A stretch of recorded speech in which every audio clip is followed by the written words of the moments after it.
नमस्ते, नमस्कार, जय हिंद साथियों। कैसे हैं आप सब? आशा करते हैं आप लोग अच्छे से होंगे और आप लोगों की पढ़ाई अच्छे से चल रही होगी। जैसा कि आप सब जानते हैं, इस चैनल पर इधर उधर की बातें नहीं होती है, बस पढ़ाई होती है। तो चलिए स्टार्ट करते हैं।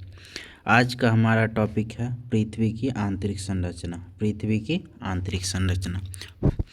चलिए, हाँ, फर्स्ट क्वेश्चन है कि पृथ्वी की आंतरिक संरचना के संबंध में सर्वाधिक महत्वपूर्ण जानकारी का स्रोत क्या है? तो जो जानकारी का स्रोत है जिसकी मदद से हम पृथ्वी की आंतरिक संरचना के बारे में जानते हैं वो है भूकंप विज्ञान। ठीक है, पृथ्वी की आंतरिक संरचना के बारे में जो भी हम जानते हैं वो भूकंप विज्ञान के अंतर्गत जानते हैं।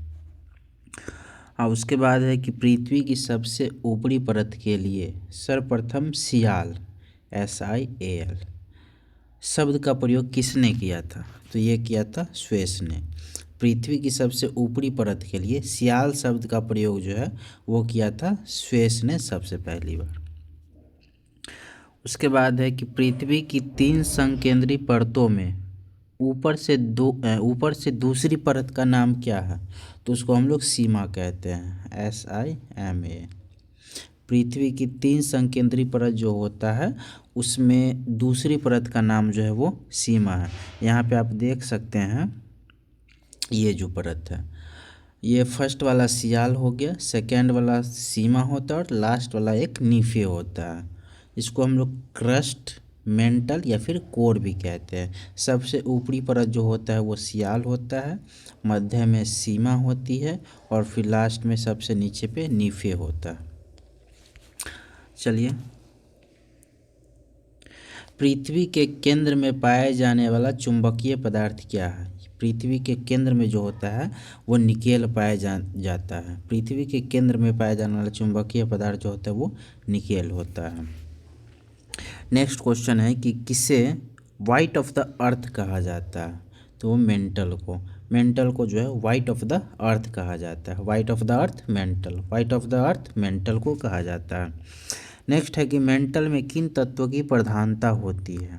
तो ये है सिलिका और मैग्नीशियम। हम लोग सीमा जानते हैं ना, तो ये जो होता है सिलिका और मैग्नीशियम ये मेंटल में पाया जाता है। सिलिका और मैग्नीशियम, मेंटल में किन तत्वों की प्रधानता होती है? तो सिलिका और मैग्नीशियम। नेक्स्ट है कि पृथ्वी के कुल द्रव्यमान का लगभग कितना प्रतिशत मेंटल में पाया जाता है? तो ये पाया जाता है 68%। पृथ्वी के कुल द्रव्यमान का जो है लगभग 68% जो है मेंटल में पाया जाता है। उसके बाद है मोह असंबद्धता स्थित है क्रस्ट और मेंटल के बीच में।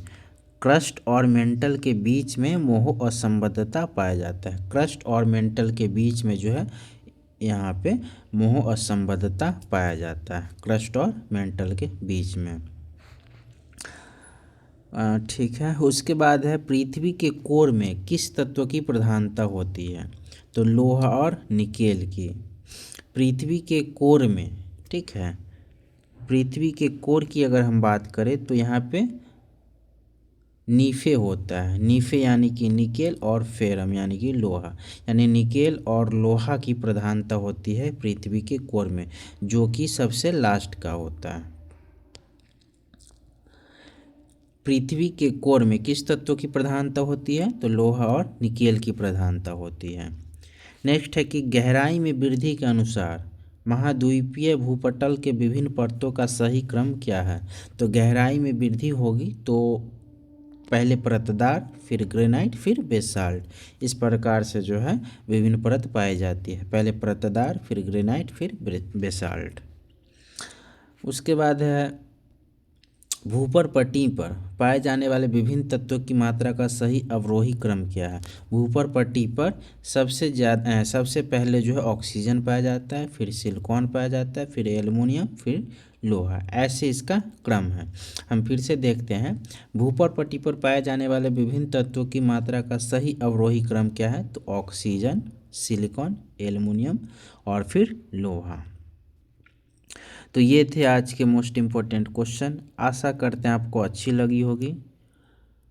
चलिए फिर मिलेंगे फिर किसी दूसरे वीडियो में, तब तक के लिए बाय।